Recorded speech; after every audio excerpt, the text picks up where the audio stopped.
So it's the new moon day of the 7th lunar month. In this rains retreat is halfway done already. There's just 1.5 months left until we reach the end of the period which we had determined to spend in retreat. So with us setting our hearts on coming to take the higher ordination in the Buddhist religion, we have this respect for the Buddha.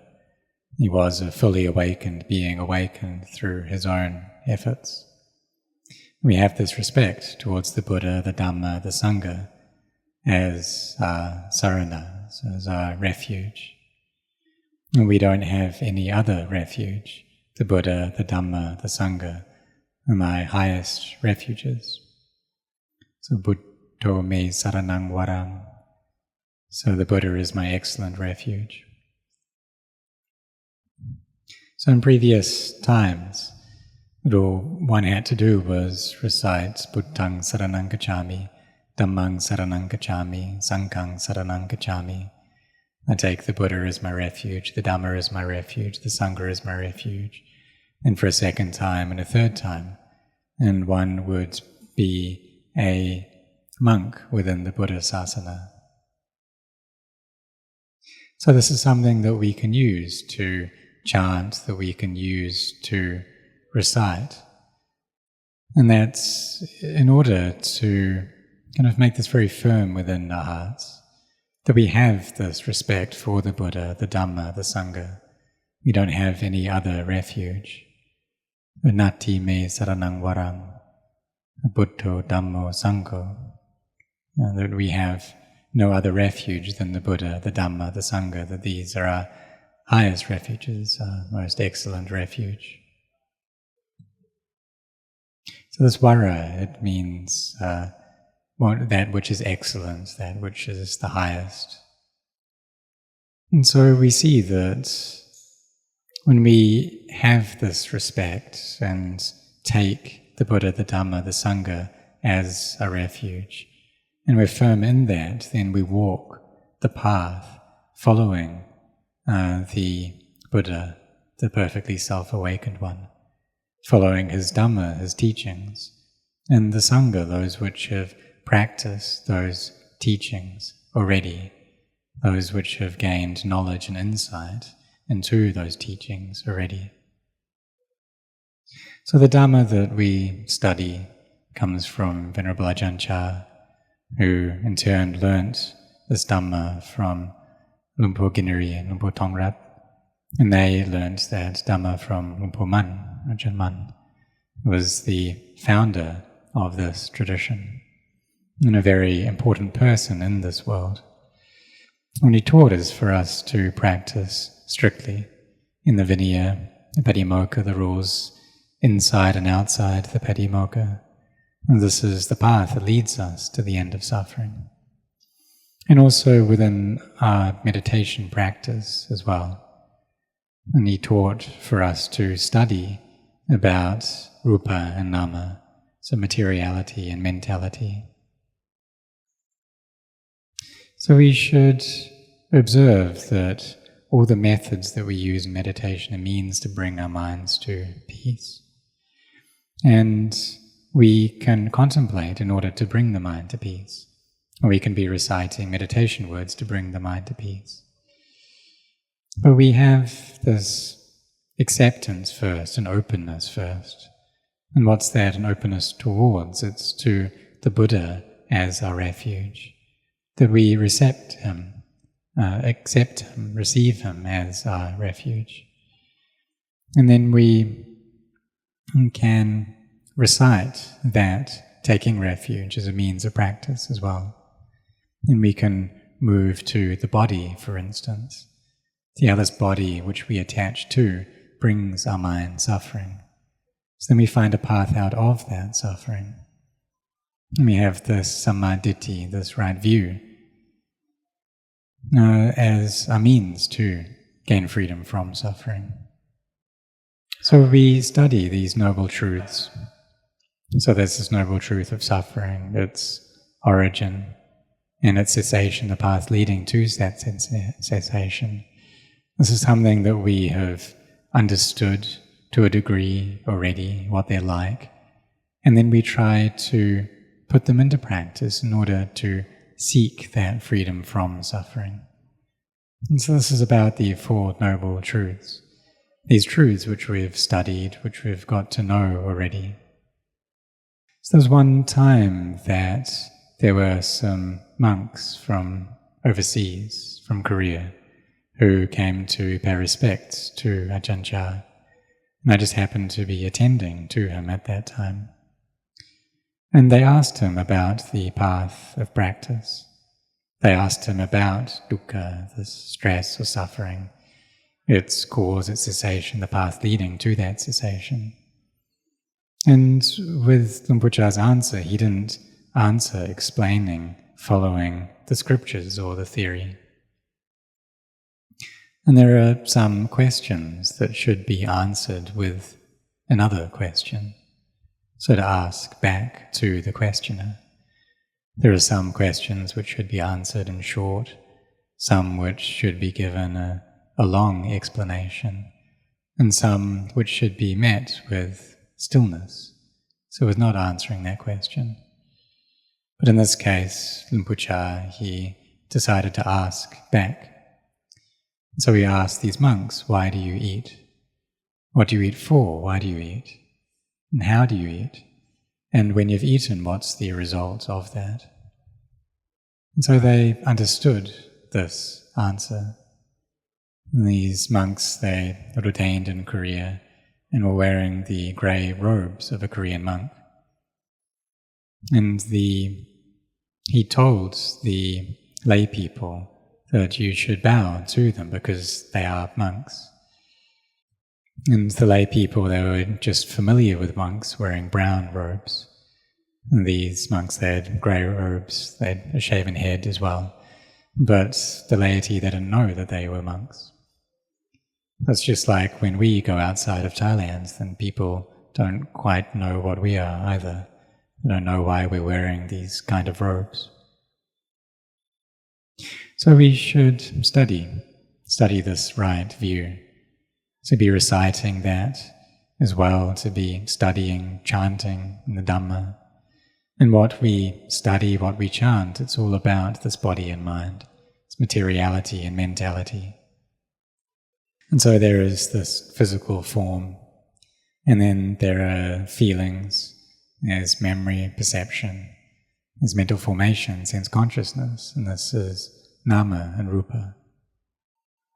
And the reason that we experience stress is because we attach to physicality, mentality, as being a self. That's the case, isn't it? So we should then ask, well, what is this physicality? And what is mentality? So something that we've studied right from the basic level of the Dhamma examinations that we study for. And these bodies, a collection of elements of earth, water, fire, and air. And this is a part of the four foundations of mindfulness. It's foundations which comprise the body and feelings, the mind, and the Dhamma. So the breath, that's a part of the body, this air element. And then we have the other elements of water, earth, and fire. And all these come together to form this physical body. But we can separate that out as well as being four different heaps of elements. And we can contemplate these as the four elements, or just one of those, picking up just one element. We can contemplate that as well, and that's fine. We carry on doing that until we see clearly, until we gain an understanding. And so this is the way of using contemplation as a means to bring about inner peace, to bring about inner stillness. And even though it's contemplation, this is still samatha kammatthana, so a meditation object to bring the mind to tranquility. You can also be reciting mantras, meditation words like Buddho, Dhammo, Sangho, or Buddhaṃ saranang gacchāmi, Dhammang saranang gacchāmi, Sanghang saranang gacchāmi, or Buddho me saranang varang, Dhammo me saranang varang, Sangho me saranang varang. Or we can pick up another chant and recite that, or go through the 32 parts of the body, hair of the head, hair of the body, nails, teeth and skin, and go through that back and forth, back and forth. And these are all means to bring our hearts to a state of stillness and peace. And when they're still and peaceful already, then these meditation mantras, they disappear just by themselves. The heart is settled into that stillness. And so all of this is samatha, it's tranquility, meditation. So what then do we do to give rise to vipassana, to insight? Because this wisdom is something that's important, isn't it? In order to be freed from suffering, we need to have wisdom first. So if we practice just using tranquility, that's the means of practice of a rishi, of a hermit, that they're just seeking out just peace of mind, just this samadhi. But what we're practicing, it's samma samadhi, it's right samadhi. And that requires mindfulness, which is based in one of the 4 foundations of mindfulness. So it's a samadhi which has wisdom to it as well, that it has all the factors of the Eightfold Path, that there's right view, there's right intention there too. And we can't just separate all of these out. So may you really practice in order to bring your mind to peace and have a lot of mindfulness. Be recollecting within this body to bring the mind to peace and stillness. Because vipassana insight, it arises from a calm mind. And we contemplate looking into the body. So like the hair of the head, hair of the body, nails, teeth and skin. You see the body changing all the time. See the elements break apart and disappear. So like when the body dies, that the air leaves the body first. And we see how this is something which is unreliable, that is inconstant.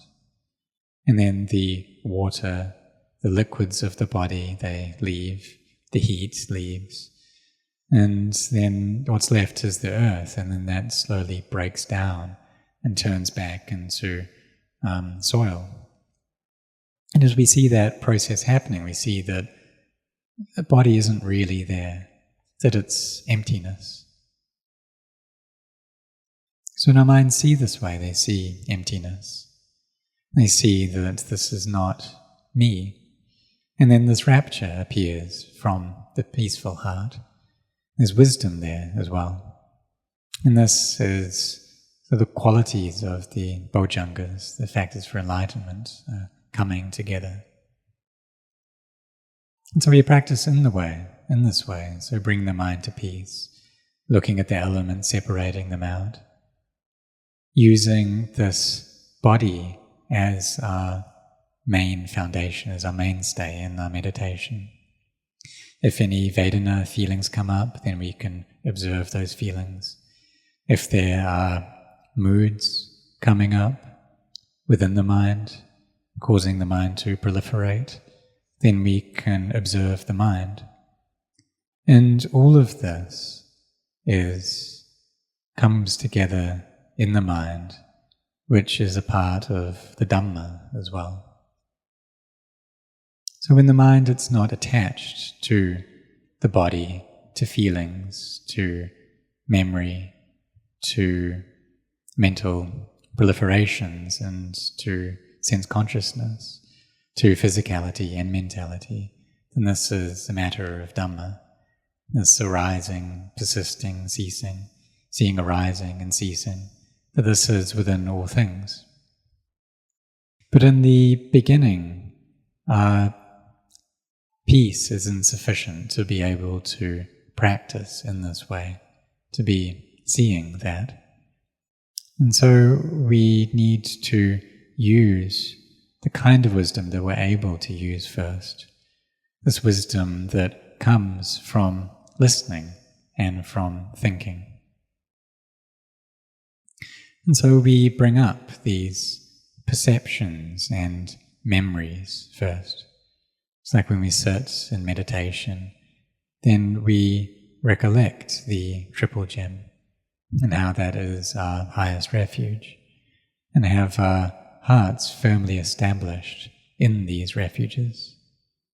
And we can develop loving kindness and really bring the mind to a state of firmness with the Buddha, the Dhamma, the Sangha being our most excellent refuge. And we come to contemplate the body using memory or perception. In the beginning we have to use this. So we contemplate how the body, when it doesn't have any breath left, then it just breaks apart. That the fire element leaves and it becomes cool. And then it starts bloating and splitting, and then becomes filled with maggots and worms. And if we can see like this, then we see that it's not a beautiful thing. And so this is us using the Supa Kammatthana, it's meditation methods on the unattractive aspect of the body, and there are 10 of them. If we separate the body out, then that is us using the elements as our means for meditation. So seeing the earth element break apart and break down into the dirt of this world. And then the liquids all leave. And so this is using the elements. So what do we do that for? Well, it's to bring the mind into peace, to bring it to a state of samadhi. And so we bring up and use what works for us, and we carry on doing that until we're skilled with it. So some people like to contemplate the elements, and other people like to contemplate asubha. And then when they do that, they can come back into the elements, and just carry on doing this until you're skilled at it.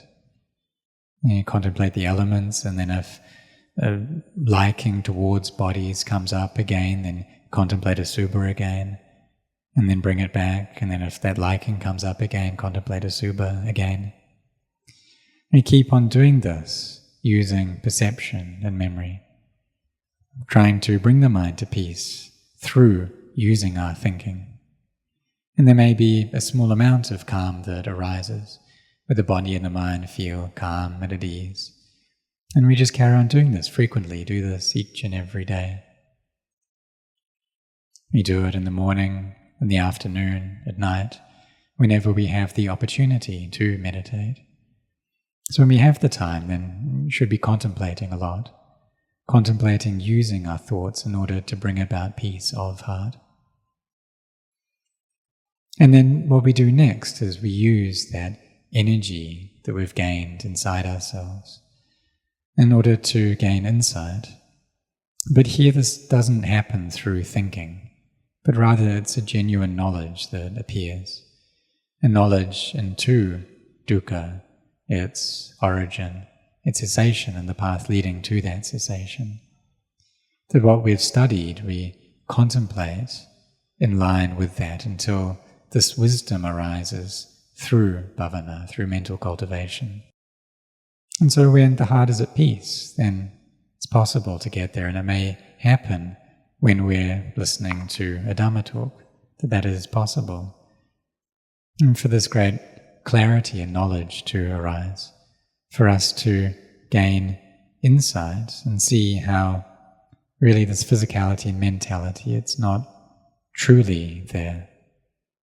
And see into the nature of conventions. We see that clearly, then we see emptiness. And here the mind, it knows reality. And piti, rapture, arises. Wisdom comes up, experience, the vipassana jnanas. And so these knowledges of insight, and there are 9 of them. So seeing sankharas, conditions arise and cease, or just seeing them cease and cease and cease, and seeing how all beings are destined for death. and how the body is a nest of illnesses. It's a heap of suffering. And through this we can extract the liking, delight that we have towards it, and see that it's something that needs to break apart. And what is there to have lust towards? And the mind doesn't want anything from this world anymore, because there's this inner contentment and rapture within it that lasts for 3 days and 3 nights. And we don't sleep during that time, that the mind is awakened. Even within rest, the mind is still in an awakened state. We feel like we're not sleeping at all, that we're always awake, that there's no drowsiness present. And so this is what happens when this Dhamma of piti, of rapture, arises. And this is an important quality. And there's also this contentment and a happiness of heart. And so what's this the result of then? Where does this come from? It comes from our sila. So keeping the 5 precepts, the 8 precepts in the beginning, and maintaining our mindfulness, recollecting, having this awareness, bringing the mind to peace so that wisdom arises, putting in our efforts, being really firm in our practice, and having this faith. And as we carry on with that, then this faith grows, then wisdom arises. This comes from the respect, the devotion that we have, that the Buddha is our most excellent refuge, that we don't have any other refuge. And when we recite this, we do so with a heart which is firm in that, that's not wavering. As we recite that frequently, then our hearts become more and more firm. But initially this is just faith. But when we actually see the true nature of the Dhamma appear for us, when wisdom arises, then this faith becomes solid, because we have seen the truth. We've seen the Dhamma, the teachings of the Buddha, that all materiality, mentality is inconstant, stressful, and not self. And the truth is like this. And we know that because we've seen it clearly. And here our faith within us is firm. And it's firm through wisdom. So this comes from us making our body and our speech firm in our devotion towards the Buddha, and then bringing this respect into our hearts towards the Buddha, the Dhamma, the Sangha, which is there in our hearts, inside of us. So when wisdom arises, it comes from a mind which is peaceful and gathered together. And at that point, there isn't thinking going on. So we humble and bow our hearts to be listening to the Dhamma. And then when we receive that sound, wisdom can come up within our hearts if they're in a peaceful state. And so this is correct for us to be doing it like this, that we have this samadhi already, and this leads on to wisdom. And wisdom then leads on to a clear and correct understanding. But in the beginning, we use our thinking to contemplate first. And we should do this a lot to bring the mind to peace. But if that gets excessive and the mind starts becoming restless, then we bring our minds back to stillness through watching the breath, for instance. And then we go back and forth between these. And so you should practice like this, and the results will appear for you. So when we bring our hearts to bow and be humble, to be seeking out the Buddha, the Dhamma, the Sangha, that we need to be doing that, to be humbling our hearts towards the Buddha, the Dhamma, the Sangha, to have an open and respectful heart.